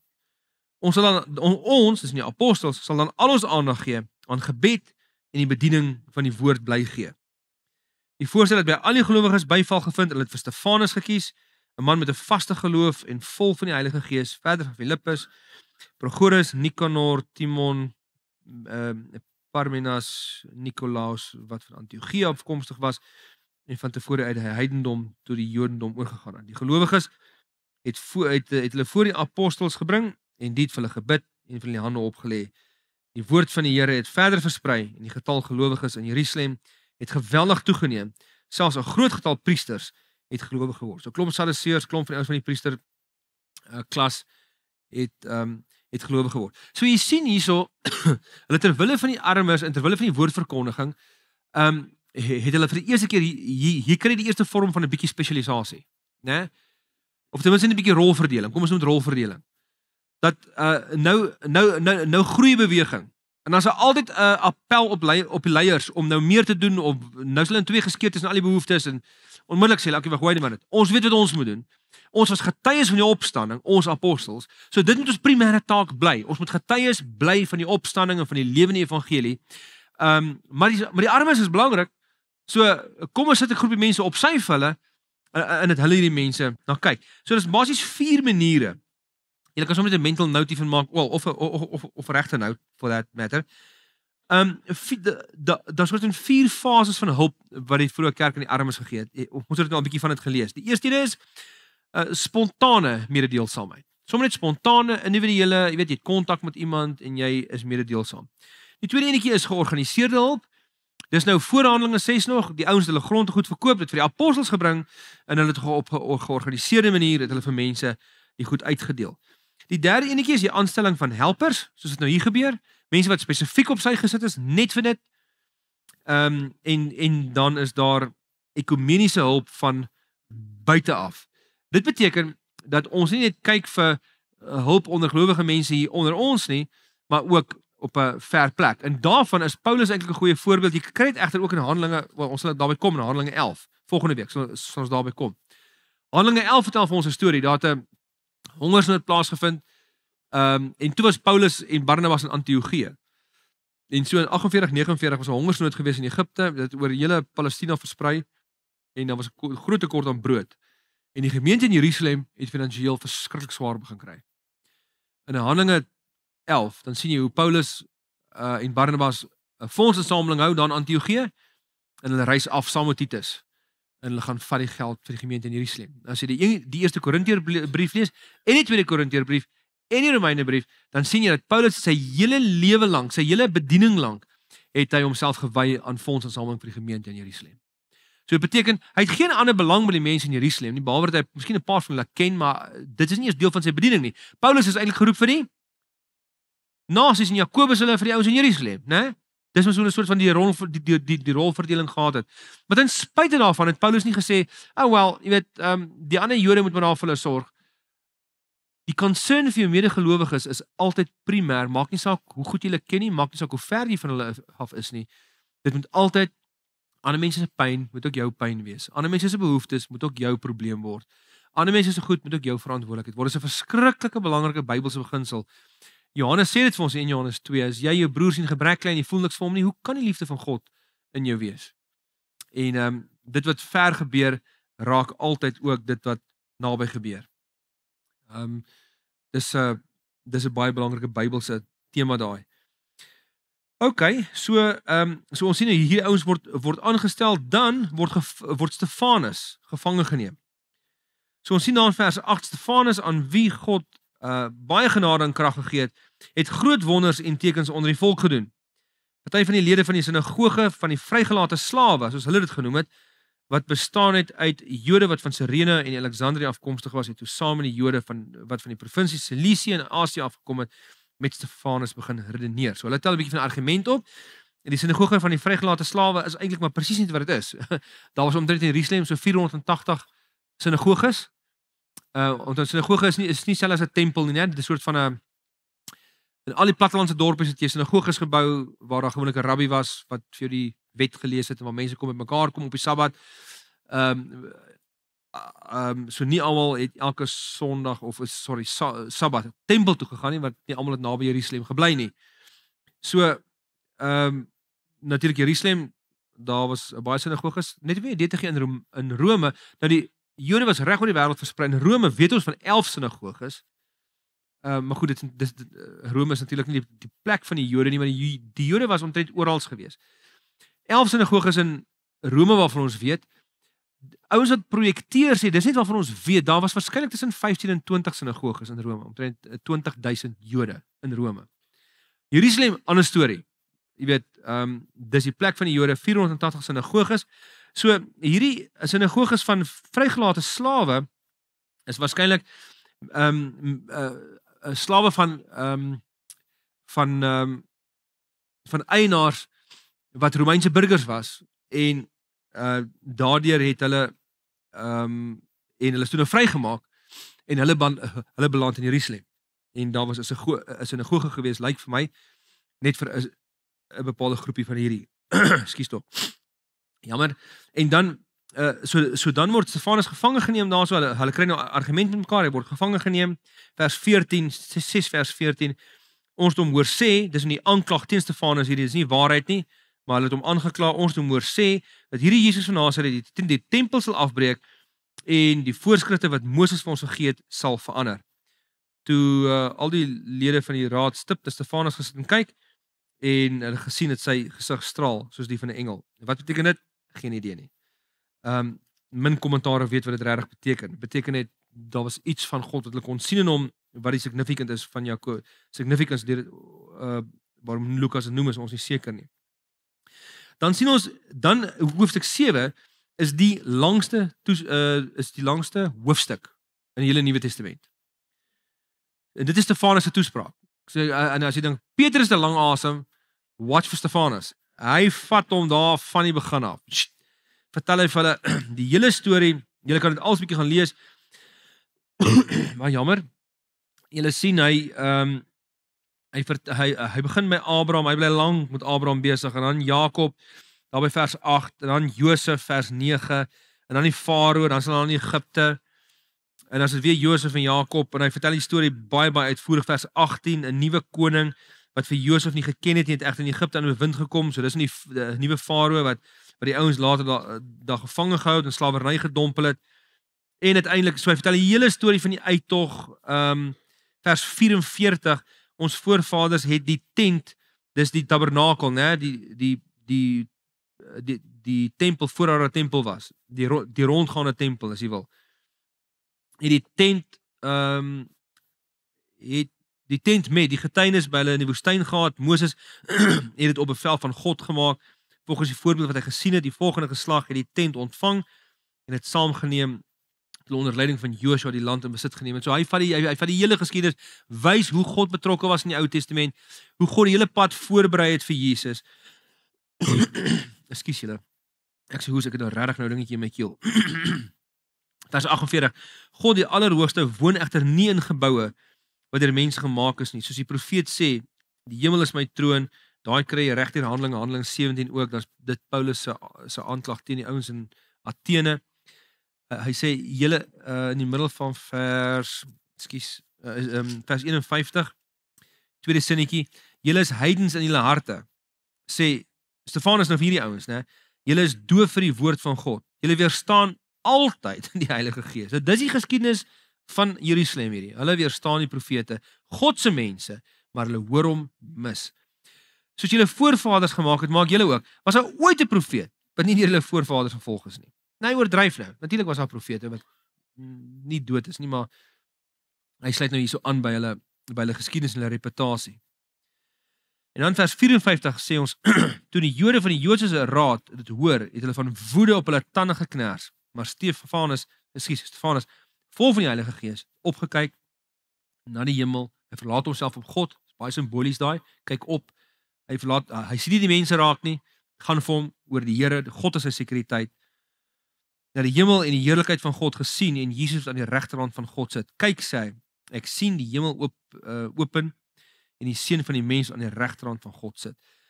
Toe het hulle hard geskreeu, en hulle ore toegedruk, soos een man het hulle op hom afgestorm, om uit die stad uitgesleep en gestenig. Nou hier is hardcore, want hulle is eintlik veronderstel om toestemming te kry voordat hulle iemand stenig. Die Sanhedrin het nie reg gehad om self iemand te stenig nie. Hulle moes by die Romeine toestemming kry. En so, maar hier is 'n lynchmob, hulle is so kwaad, hulle sleep hom uit en hulle stenig hom. Hoekom is hulle vir hom kwaad? Wat sê in vers 56 wat hulle so kwaad gemaak het? Wel, hy gebruik die hy het gesê ek het die hemel, kyk, ek sien die hemel geopen en die seun van die mens wat aan die regterhand van God staan. Nou as jy kyk na Daniël 7, ek weet dis half, ons gaan nou klaarmaak. Daniël 7, dan word daar gepraat van die 4 politieke ryke wat Israel die hele tyd onderdruk het, en hulle word met diere vergelyk. Dierlike ryke in die Ou Testament is altyd onmenslik, wreed, sondig en so aan. So hy praat van die 4 ryke, maar dan sê hy vers 13, my nagtelike visioen, dis Daniël 7:13. Ek lees maar net vir julle as jy hom nie opgesoek het self nie. My nagtelike visioen het voortgeduur. Daar het ek in die wolke iemand sien kom soos 'n menslike wese. Daar staan in Hebreëus soos die seun van 'n mens. Hy het na hom toe gegaan wat ewig lewe en is voor hom gebring. Aan die menslike wese is die heerskappy en die eer en die koningskap gegee, sodat al die volke, nasies, taalgroepe hom sou dien. So hierdie seun van die mens kom uit die hemel uit, hy's 'n goddelike wese, hy kom om te regeer oor al die nasies. Nou as Jesus in die Nuwe Testament kom en hy noem homself die seun van die mens, dis sy gunsteling term vir homself, wat sê hy? Daniël 7, that's me. Ek is die een wat namens God kom, om die wêreld te regeer, kom uit die hemel uit, God self. So, toe Stefanus hier in Handelinge 7, Jesus vergelyk met God en sê, hy sit aan die regterhand van God, toe is dit net vir die ouens te wild. Hulle dink, hulle dien die Here, want hulle reageer op wat hulle beskou as godslastering, maar hulle is so verblind deur hulle eie voorveronderstellings en die vooraf opgestelde idees, dat hulle letterlik die openbaring van die Here mis, en hulle stenig die verkeerde persoon, en hulle veroorsaak geweld wat sleg is. En dan hoofstuk 8, net die eerste 3 verse. Miskien moet ek net eens dit sê, kyk daar so in vers 58, dat hom in die stad gesleep en gestenig, die getuies het hulle klere neergesit by 'n jong man met die naam van Saulus. Daar's 2 goedjies in daai laaste sinnetjie wat belangrik is. Hulle het hulle klere neergesit, en dis baie interessant. Ons weet nie hoekom sê Lukas dit nie, want gewoonlik is die een wat gestenig word, ontklee. 'n krimineel is ontklee. So wanneer iemand se ontklee is, het almal geweet hierdie persoon is 'n krimineel.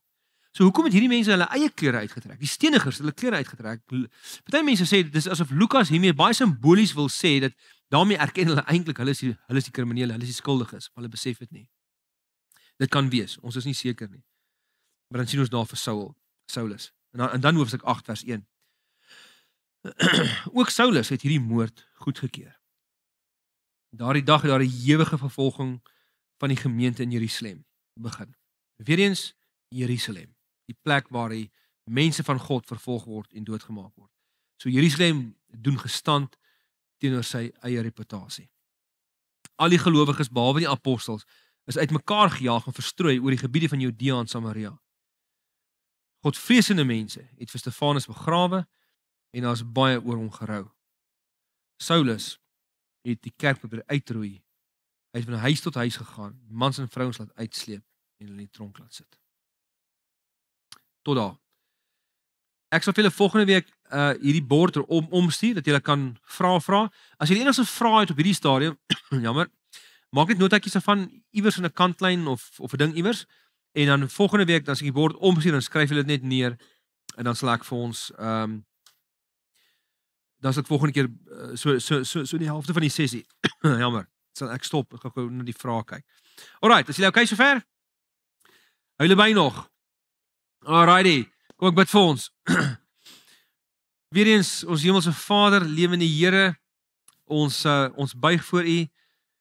Here, ek moet eerlikwaar sê as ek hierdie verhale lees dan weet ek nie ek weet nie ek voel so ontuis by hierdie ouens omdat ek net nie die liefde en die commitment het wat hulle het nie.